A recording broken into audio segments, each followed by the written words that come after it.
Okay, we are now recording. So this presentation is Ahara and Vihar for children. So some very basic review. What are the objectives? What are the things we're going to cover? We're going to talk about the stages of babies and children according to modern science. And then we'll talk about the stages of baby and child growth according to Ayurveda. We'll talk about ahar or diet and vihar or lifestyle. So what are the stages? According to modern medical science, the development of a baby is divided into many aspects. There is physical growth, there's mental growth, which includes emotional, there's the gross motor skills, there are the fine motor skills, and there are the social growth. So, physical growth, of course, this is height, weight, so forth.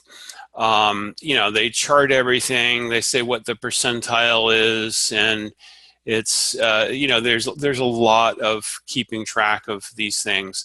Of course, it's assuming that one size fits all. So, if your child if the parents are both Vata, for example, the child is going to be in a low percentile naturally. Especially nowadays, there's a lot of children who start with a very heavy diet, including a lot of red meat from a very early age. Even from like people will start feeding their children pureed red meat from even before they're 1 year old. Mental growth, emotional growth. It includes intellectual as well as emotional. Gross motor skills, when the baby is able to stand up, when they're able to walk, when they're able to crawl, when they cruise, when they run, when they can climb, what are the kind of things that they're able to do. Fine motor skills, these are the kind of things that take longer to develop, when children are able to pick up a pencil or a crayon and draw a picture. That's development of fine motor skills, when they're able to use a mouse with a computer. Children do that now much more quickly than they used to. And social growth, when they are able to adapt and fit in and relate to other people and understand what's appropriate and what's not appropriate and so forth. So we can talk about these in just a little bit more detail. And this is all stuff that you all know. It's just a review. So, there's height, weight, and head circumference. These are metrics that are used. If you've taken a child to the pediatrician, they use these metrics. This is a chart that's a kind of a standard reference for growth, what's expected, birth to 6 months. There's head and body control. Baby will lie on the stomach and start holding their head up. And then they might start to push up on their hands a little bit, and they might be able to roll from their stomach onto their back. And the second stage, they're able to roll from the back onto the stomach. Then they might be able to roll to their side and get into a sitting position. This is all just kind of the developmental stages. Sitting, again, you have different stages, and then moving, standing with support, crawling, pulling up to stand and cruising, walking alone or with one hand, squats, able to kick a ball or balance on one foot and jump. These are all different stages of physical growth and some of the details there. Mental development, what are the things that are included in there? You have the language development, speech, development of the senses, recognizing parents and siblings, and stranger anxiety. Stranger anxiety is a sign of the mental development of a child when they recognize versus not recognize, and small babies will feel some, anxiety around people that they don't recognize. When babies are very, very small, they do not have that ability.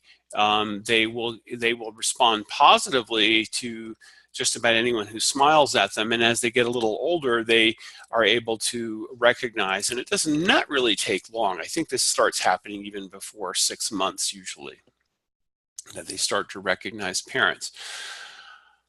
So these are stages of mental development or aspects of mental development according to in modern pediatrics. It's very well studied and it's covered in a lot of books and so forth, and it's pretty much common sense.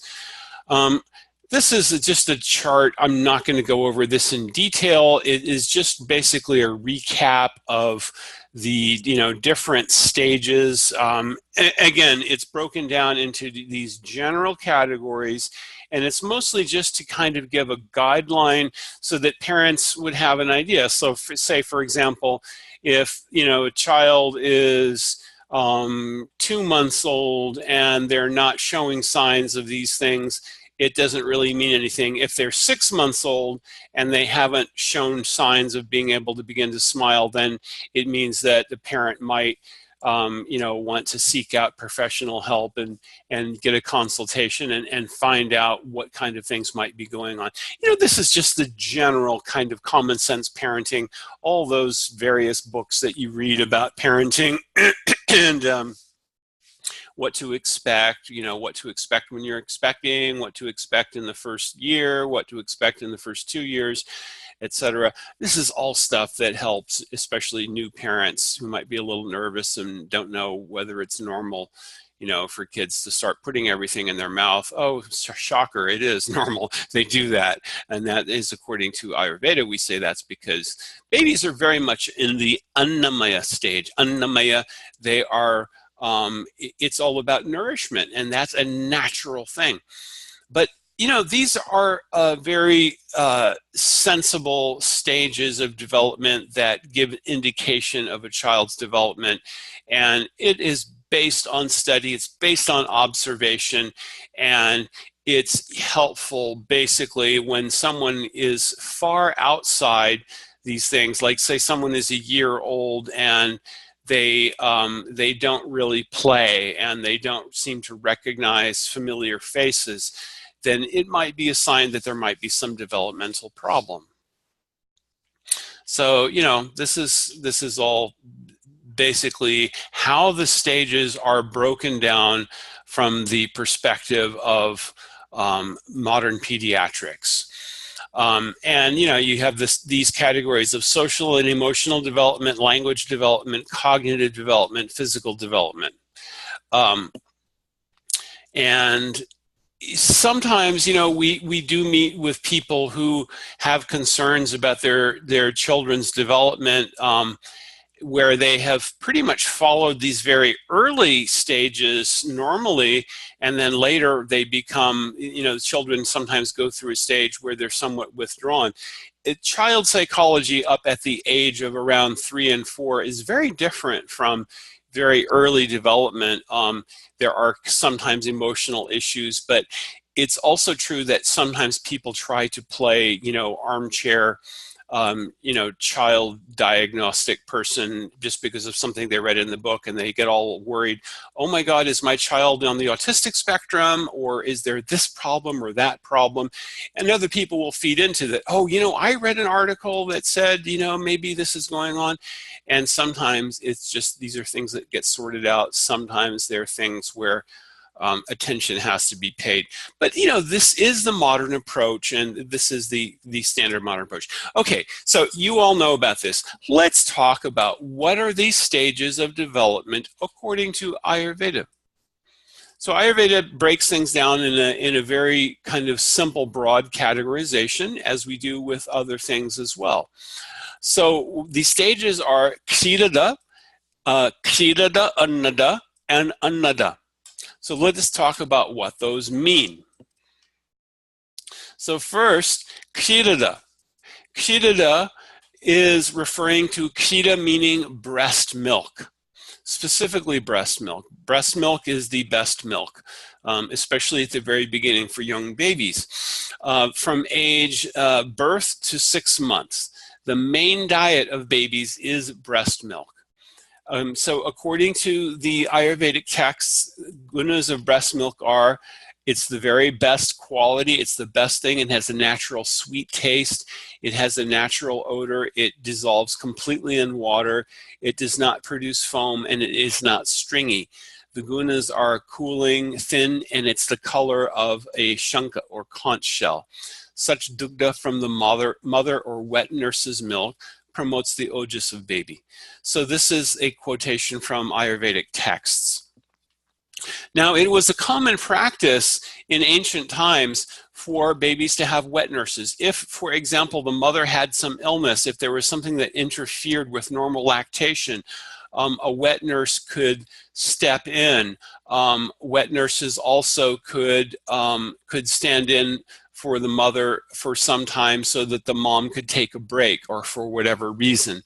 In fact, the wet nurse is called dhatri in Sanskrit, and dhatri is considered one of 7 mothers. Atma mata guru patni dhenu dhatri cha brahmani ragi cha prithvi chaiva sapta mata driyat smrita. So 7 mothers, according to Vedas, are one's own mother, wife of the spiritual teacher or guru, the cow, the wife of a Brahmin or priestly order, the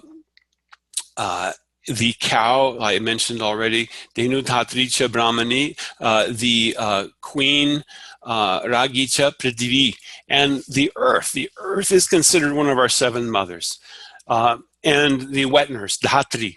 So if someone has come, even if they're just helping out, but if they are giving milk, they are considered mother. And the cow is considered mother because the cow gives milk. And most children grow on milk, or at least this is the way that it used to be.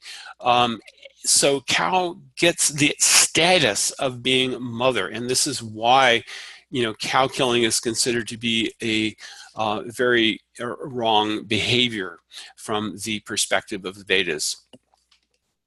So there are other options that are mentioned in Ayurveda if mother is not able to nurse. Obviously, wet nurse is one. And then there are some other options as well, such as being able to give cow's milk. And of course, there are other types of milk that are available. So what are some of the alternatives to breast milk? According to Western nutrition, there's infant formula. Infant formula is usually contains processed skimmed cow's milk with vitamins, fatty acids, and prebiotics.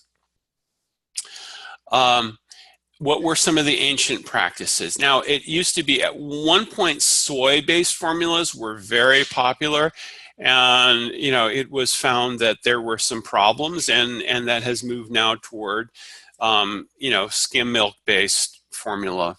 That is now the most common thing. What were the ancient practices that were used? So there were wet nurses or lactating nurses. There were women who would come to the house to nurse the baby for money or in exchange of goods. This was most commonly done if the infant's mother could not nurse her own child. It was the most common and very natural and very socially accepted practice. The infant could also be given dried milk from cow, buffalo, goats, or camel. Now, there are different properties of these different animals, of the milk from these different animals. Cow milk, for example, is sattvic in nature. Buffalo milk is tamasic and is more rich, more kapha increasing. Goat milk has more of a vata nature, as does camel milk. It is, camel milk actually has a lot of good properties. Unfortunately, I don't think that there are any states that actually regulate camel dairy. We visited a very nice camel dairy in California, and they could not sell their milk there. They could only use it to make soap. I thought that was rather unfortunate. But you can get goat milk. Most states regulate goat dairy, and you can buy goat milk just about anywhere. So if you have a problem, if you really have a problem with cow's milk, goat's milk is definitely an alternative. Buffalo milk is not so much available here. In India, buffalo milk is, of course, widely available. It's sometimes difficult to get milk that is not mixed with buffalo milk. Asian water buffalo give a lot of milk. It's very rich, creamy milk. It's considered to be somewhat tamasic from the perspective of Ayurveda. So milk would be boiled along with herbs that remove contaminants and make the milk easy to digest. And some of the extra cream would be removed because this could be difficult for the baby to digest. The milk would be diluted with some clean water and given to the baby. It could also be made into a dried powder, and then that dried powder could be reconstituted with hot water when needed. So this was an alternative that was given to that could be given when the mother's own breast milk was unavailable. So what are some of the qualities of various dried milk? Just touched on this in talking on the previous slide. So dried cow's milk is light, it is rich in nature, unctuous meaning rich. It is yellowish in color, it has a sweet taste, and it is sattvic. It is very similar to breast milk. Dried buffalo milk is heavy, much more rich, it is white and thick in nature, and it is tamasic. It will make the baby sleepy. Dried goat milk is somewhat astringent, it is light, and it is rajasic in nature. Dried camel's milk is light and dry, but heating in nature. And again, we have to mention that we're just telling you what are the things that are in Kaumarabhritya in the ancient texts, but Western physicians do not accept these things. We're just giving the Ayurvedic perspective. But it's very important, especially if you talk to a client, you really need to, we have to be very careful when we're making recommendations for children and babies. It can be a rather delicate issue. What is the vihar for Kshirada stage? So good hygiene for the baby and the mother. This is very important, obviously. There should be good self-care for mom and lots of gentle care of the baby. There's lots and lots of hands-on and physical contact. This is very, very important. And it's funny how modern medical science has kind of come around and done a 180 on the physical contact thing. It used to be babies would be born, let's whisk them off straight away to a sterile nursery and make sure that there's no physical contact and everybody wears a mask and make sure we don't breathe on the baby because heaven forbid they should get some germs. But now there's a recognition that as soon as babies are born, if they get skin-to-skin contact with the mother straight away, immediately after they're born, it makes a huge difference in the baby's ability to respond and to, in that those first few hours outside the womb are very critical, and they're very, this is like the chance when the baby is starting to breathe on his or her own, and it's a critical transition, and they get a lot out of that skin-to-skin contact. Why is that? Well, from Ayurvedic perspective, we say this is actually something they are coming in contact with the pran of the mother now. They have been getting nourishment from within the mother, and now they are starting to experience the loving touch of another from outside. And this is a very important thing for baby's development. Babies need nourishment. They need hugs. They need skin-to-skin contact. They need love. Babies who are not loved do not do well. This has been documented and it has been shown. I'm sorry, but there is not a quote unquote scientific explanation for why babies need love. They just do. I know somebody's going to give you some BS about, well, it makes them feel better and their brain chemistry gets balanced and their little brains get better in tune and blah, blah, blah. But I'm sorry, you do not have data that shows this. But we know the common sense approach, babies need love. Love is something that we all need, and we need it more when we're babies. Vihar also includes maintaining a safe environment around babies, common sense. The protection of the baby, they should be physically safe. They should be protected from harsh sounds, harsh lights.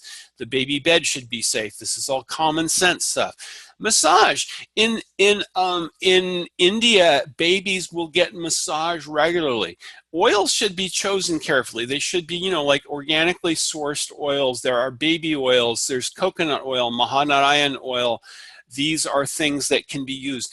Regular massage is good for babies. They need a very gentle massage. They need very gentle oils. It should not be anything harsh. Never use something like a very powerful astringent oil like mustard oil. It should be a very light oil that's used for baby massage. But it's very good. There's dry massage, application of Vacha or calamus root powder on the chest and over the head, and there is sanskar. Sanskar, chanting mantras and doing various spiritual practices. This is also part of vihar for babies.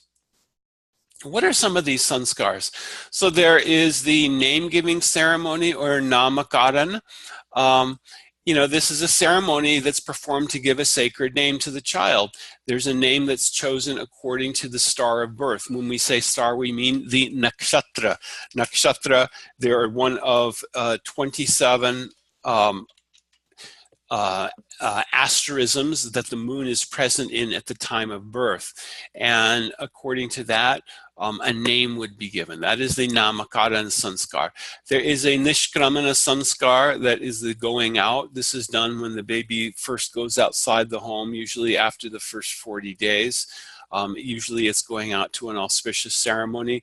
Some people do karnabida or ear piercing. This is done later. And the mundan. Mundan is actually an important thing because it's the first hair cutting. After about 1 year to 1 year to 18 months, it's considered that hair contains some of our karma from previous life. So when the hair cutting is done, and usually hair cutting means the child's head actually gets buzz cut or shaven completely. And this is taking the whatever karma has come from the previous life and discarding it so that they are having a good start and they get a start in their development. So these are just some of the sanskars. Then the next stage, Kshirada Annada. So kshira is milk, anna is food, especially food grains. This is from age 6 months to 1.5 to 2 years. So the main diet of babies at this stage is milk as well as foodstuffs. When the teeth start showing up in babies, that's the correct time to start on food grains. Initially, they may get liquids like dal, clear soup, and then later semi-solid like dal with some very softly boiled rice grains. And then they get some solid food like very soft khichdi. There's a way of cooking khichdi where you cook rice and yellow split mung beans together. You want to use some ghee, use a little bit of salt, and you can use very mild spices, a little bit of ground cumin, a little bit of turmeric, and you can use also some coriander powder.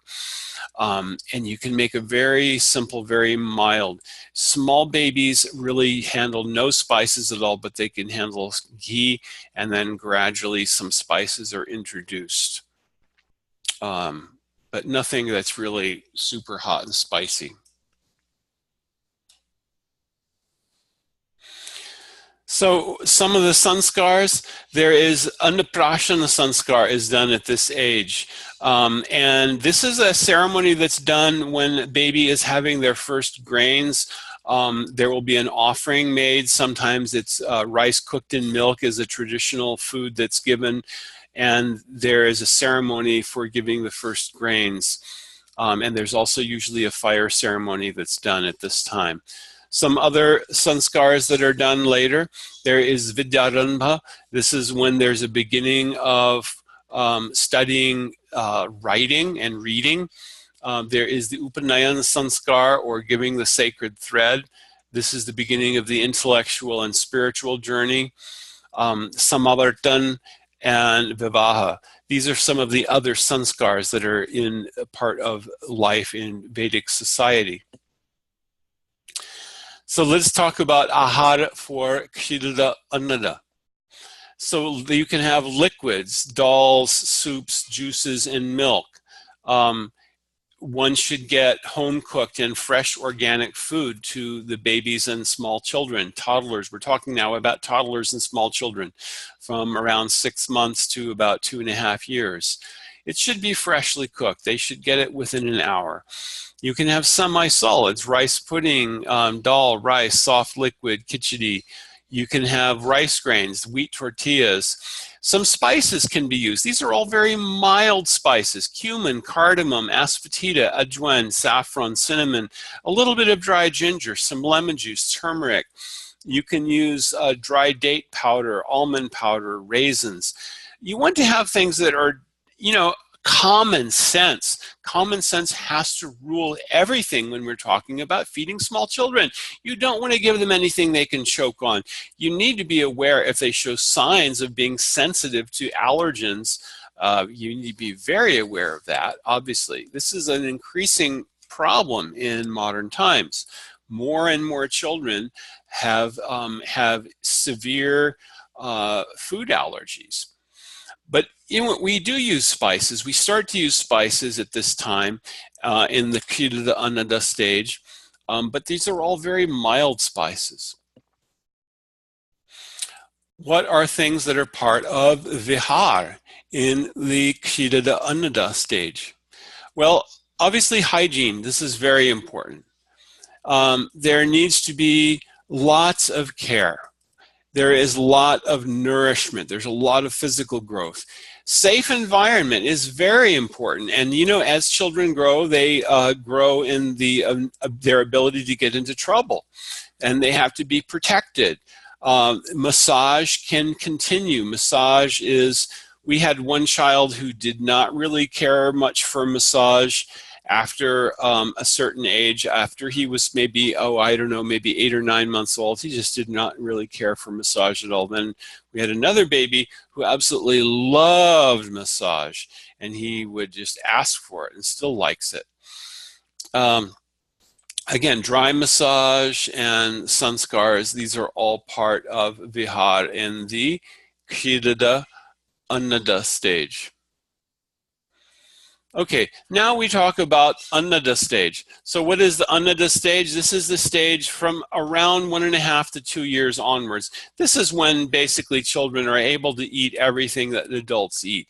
They may not have as much spicy stuff, but they can basically eat just about everything. They can have a full meal. They can have all 6 tastes. And this is when the all 6 tastes are introduced.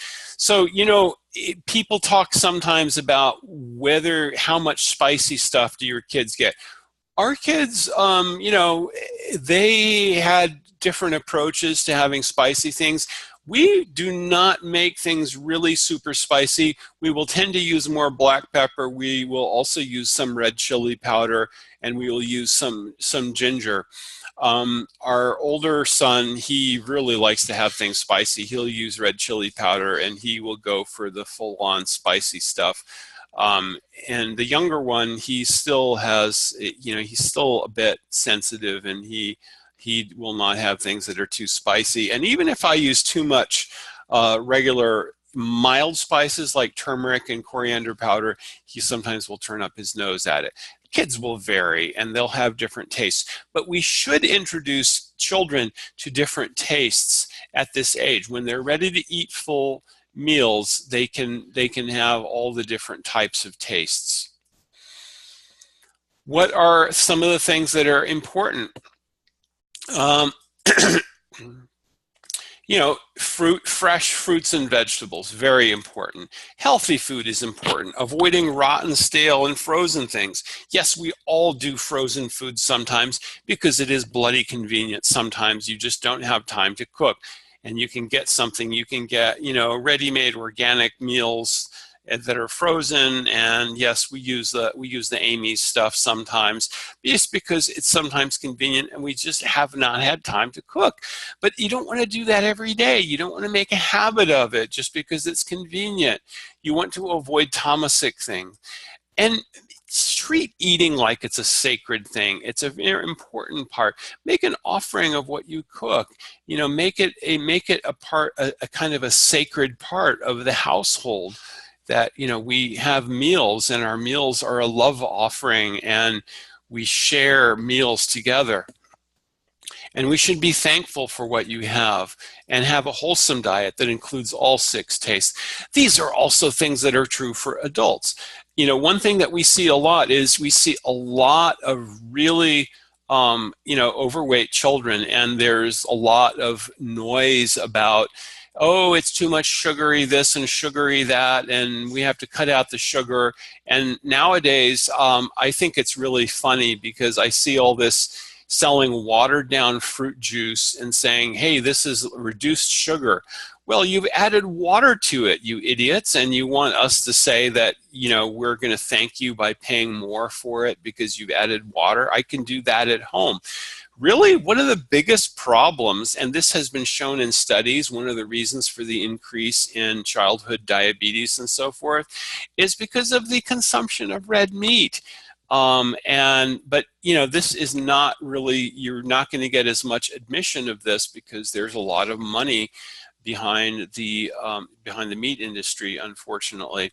But really, even if it's not a fully vegetarian household, that's okay. But you really have to have more fresh fruits and vegetables. You know, children are starting from a very early age having a diet which is predominantly red meat. That is so unhealthy. It is really unhealthy. Children do need protein. They get protein from all different sources. And, you know, we have raised both of our children with a lacto-vegetarian diet, and they are not lacking in any way in their strength or their stamina or anything like that. It's, you know, there used to be a mythology about, you know, children have to have a lot of animal protein and so forth. And of course, in Indian culture, we've been doing otherwise for a very long time. And of course, people have followed both vegetarian and non-vegetarian diets. But even when people follow vegetarian diets in India, they will have a lot of fresh fruits and vegetables. That is considered to be an important thing. It is not healthy to have all, especially all red meat. But nowadays, many people do that, and they will just go according to taste. So, you know, these are basic principles of diet and, you know, what's good for children. And sometimes people will, you know, people have children who are living on a diet of fast food. You know, that is really unhealthy. It's unhealthy for adults, but it's even worse, I believe, for children because it's really setting them on a very bad track. What's some of the vihar? What are some of the things that are helpful in this stage of annada, this you know, age from around 2 years on up? Following dinacharya, a daily regimen is good. Having a ritucharya, having a seasonal regimen is also good. Follow ethical code of conduct. What parent does not try to teach their children to follow some ethical code of conduct? We want our children to do things that will make us proud of them. Children should give respect to elders. This is actually considered to be a very important thing, and I found not just in India but in other Asian cultures as well. And I believe it was also something that was part of older European culture. It has really very much become lost in America. You know, sometimes I hear from people in older generations about just, you know, how different it was when they were kids. But giving respect to elders is considered to be an important thing. Having some rituals, some spiritual practices, whatever one's belief system is, this is very important. One should work toward the four goals of life, dharma or duty, artha or money, having fulfillment of desires, or kama, and moksha, working, or liberation, working toward one's ultimate spiritual deliverance or salvation. So that's it. That is the this is the entire presentation. Any questions there?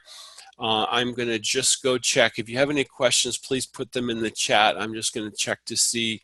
I'm going to pause the recording and see if there are anything else that we have to cover today. Okay, so here are a couple of good questions here. So someone is asking about raw cow's milk for babies. At what age can you start?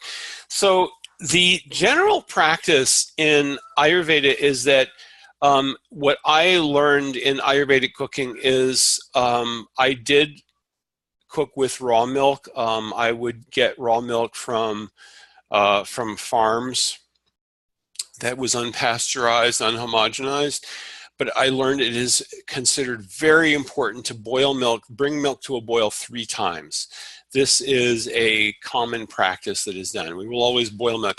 Pasteurization in the Western dairy preparation, pasteurization is done by holding milk just below boiling up at a certain temperature for about 20 minutes.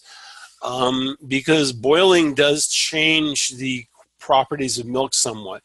But generally, we do not give raw cow's milk at all. We will always boil it. I know some people are into raw milk. I believe that it's, pasteurization is not a big deal. It's fine. You can pasteurize milk instead of bringing it to a boil.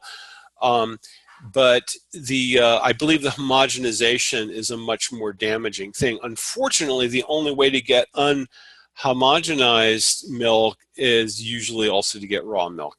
There is a dairy in California that produces, Strauss Dairy produces an unhomogenized milk in glass bottles, and you can get it in limited parts of the US.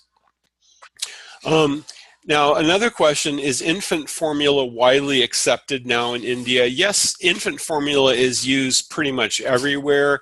You can get it in just about every country, everywhere. It's, it's considered a very useful thing, because having a dry formula when you don't necessarily have refrigeration, you can just add water and be able to feed the baby is considered to be important. Breast milk is still the best milk. It's still the best thing. But formula is used everywhere, and it's convenient. And sometimes the mom is just not able to keep up. It's not able to produce enough. When a woman's body goes through pregnancy, she's going through a lot of changes. Part of those changes are to support pregnancy and to support nourishment and to support the additional load on your system for growing a human inside. Part of it is also to prepare for lactation, and lactation is also a hugely demanding thing. You're making yourself into a source of nourishment, and the exclusive nourishment for the baby during the first 6 months of life. Or really even better, if you could nurse for the first 2 years, as long as possible, actually. And this is going to give the baby a lot of ojas. They will have a lot of ojas and strength. But, formula is the alternative, and it's a useful alternative. And it's used all over. It's used in India and in everywhere. I hope that answers the questions. So that's it for today. I am going to end our classes here. And if you have any other questions, please put them on the forum. And thank you very much, and namaste.